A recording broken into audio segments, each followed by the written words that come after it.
Pemirsa, lembaga riset Data membeberkan negara-negara yang memiliki utang tersembunyi kepada Cina dan ternyata Indonesia masuk ke dalamnya. Besarannya pun fantastis, mencapai 17,28 miliar dolar Amerika atau setara dengan 266 triliun rupiah.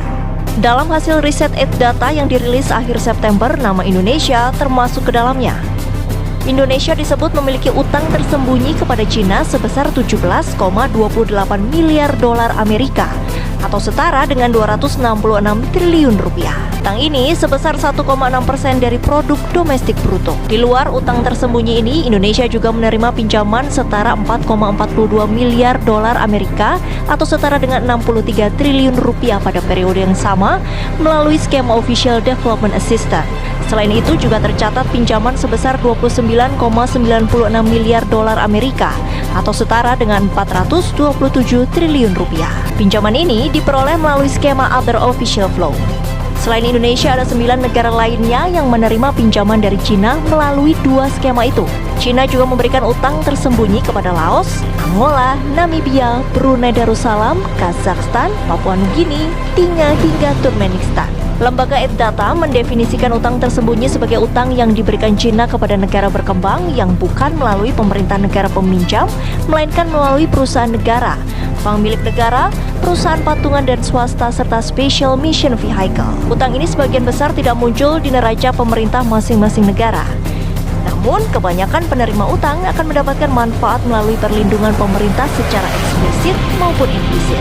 Data menganalisis 13.427 proyek pembangunan Cina senilai 843 miliar dolar Amerika di 165 negara selama periode 18 tahun hingga akhir 2017 untuk mengungkap besaran utang tersembunyi dari proyek BRI. Langsung saja kita berbincang dengan dua orang narasumber yang sudah kami perkenalkan tadi pemirsa. Saya pertama ke Bang Rizal Ramli.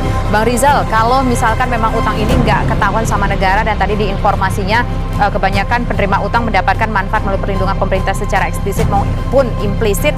Nah, ini dampaknya apa, Bang Rizal? Apakah ini artinya negara tahu dan ini mungkin difasilitasi oleh negara atau seperti apa, Bang Rizal? Bisa sebetulnya difasilitasi oleh negara.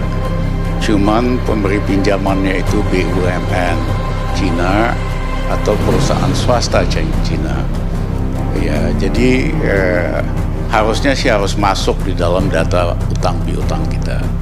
Itu lembaga research itu dari Williamstown di Massachusetts, lumayan kredibel. Jadi angkanya saya kira benar. Nah, pertanyaannya, banyak dari angka-angka ini tidak tercatat sebagai utang negara.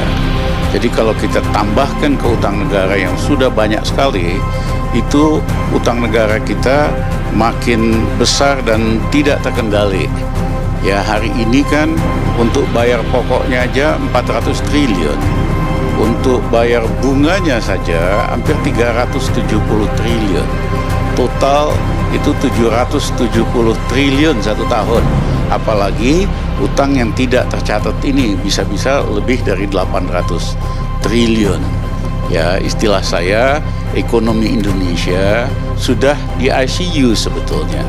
Harus pakai ventilator terus. Ventilator itu artinya utang lagi. Karena untuk bayar bunga saja harus minjam. Nah, yang kedua adalah perlu diingat, pinjaman tidak resmi ini itu beda model bisnisnya. Istilahnya kalau kita meminjam, misalnya bank kasih pinjaman nama Tisa, dia udah hitung kemampuan bayar Tisa itu sepertiga dari gaji bulanan. Jadi dia nggak mungkin kasih pinjaman lebih. Tapi dalam konteks China itu istilahnya itu lend to own. Dia sengaja kasih pinjam lebih besar daripada seharusnya supaya Tisa kagak mampu bayar. Begitu nggak mampu bayar, maka dimiliki langsung asetnya atau kontraknya ditambah. Nah, ini terjadi di negara-negara lain. Di Sri Lanka, proyek pelabuhannya besar sekali, biayanya mahal sekali, pendapatan dari trafficnya sedikit, akhirnya di Sri Lanka BUMN-nya nggak mampu bayar.